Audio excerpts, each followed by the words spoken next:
అందరికీ నమస్కారం. తర్వాత ఎన్నికల ప్రచారంలో భాగంగా మనం ఇప్పుడు ఇంగాల మండలంలో అంబగపల్లి అని ఒకప్పుడు బాగా ఫ్యాక్షన్ విలేజ్. తర్వాత ఈ మధ్య కూడా ఇక్కడ ఒక బీసీ నాయకుని కూడా హత్య చేయడం జరిగింది. అంటే ఇలాంటి గ్రామాల్లో వాస్తవంగా ప్రచారం చేసి మీరు కక్షలకు కార్పణ్యాలకు పోవద్దు. ఈ ఎలక్షన్స్ అనేవి 5 ఏళ్ళకు ఒకసారి వస్తూ ఉంటాయి, పోతూ ఉంటాయి. ఈ ఎలక్షన్స్ గురించి మీరు గొడవలు పెట్టుకొని ప్రశాంతమైన వాతావరణం ఉండే ఊరును డిస్టర్బ్ చేసుకోకుండా ప్రశాంతంగా పోలింగ్ జరిపించుకొని తర్వాత అందులో అంతా కూడా అరటి తోటలు అవన్నీ ఇక్కడ పండిస్తారు. అరటి రైతులంతా డ్రిప్ సిస్టమ్ లేక 5 సంవత్సరాలు ఎలా ఇబ్బంది పడేది, తర్వాత ఇన్సూరెన్స్ విధానం వల్ల ఇబ్బంది పడేది, తర్వాత మోటార్లకు మీటర్లు బిగిస్తే అందరూ దాదాపుగా 1000 అడుగులు వేసుకున్నారు. వాళ్ళకంతా కూడా 20 నుంచి 30,000 రూపాయలు కరెంటు బిల్లులు వచ్చే పరిస్థితి.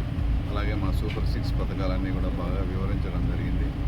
వాళ్ళందరూ కూడా స్పష్టంగా ఈసారి తెలుగుదేశం పార్టీకి మేము ఓట్లేస్తాము, ఈ జగన్మోహన్ రెడ్డి వల్ల మాకు ఒరిగింది ఏం లేదు, అయితే మేము ఓటేసే దానికి సిద్ధంగా ఉన్నాము, తర్వాత మీరు మీ ఏజెంట్స్ను వాళ్ళను బాగా పెట్టుకోండి అంటే తప్పకుండా మాకు ఈ ఊళ్ళో అన్ని రకాలుగా శాంతి భద్రతల విషయంలో కానీ ప్రజాస్వామ్య పరిరక్షణలో కానీ తప్పకుండా మీ ఓటు మీరు వేసే సౌకర్యం అవకాశం మీకు కల్పిస్తామంటే అందరూ ధైర్యంగా మేము ఓటేసేదానికి రెడీ ఉన్నామన్నారు.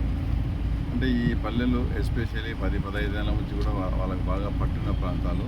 అలాంటి పల్లెల్లోనే మాకు ఈరోజు ఘన స్వాగతం లభించి తప్పకుండా ప్రచారానికి కూడా అందరూ సహకరించి మేము తప్పనిసరిగా తెలుగుదేశం పార్టీకి మద్దతు ఇస్తామని చెప్పే పరిస్థితి వచ్చిందంటే ఇంకా పులివెందులలో చాలా మార్పు వచ్చినట్లే. రాష్ట్ర వ్యాప్తంగాను ఎలానో తెలుగుదేశం పార్టీ అధికారంలోకి రాబోతుంది.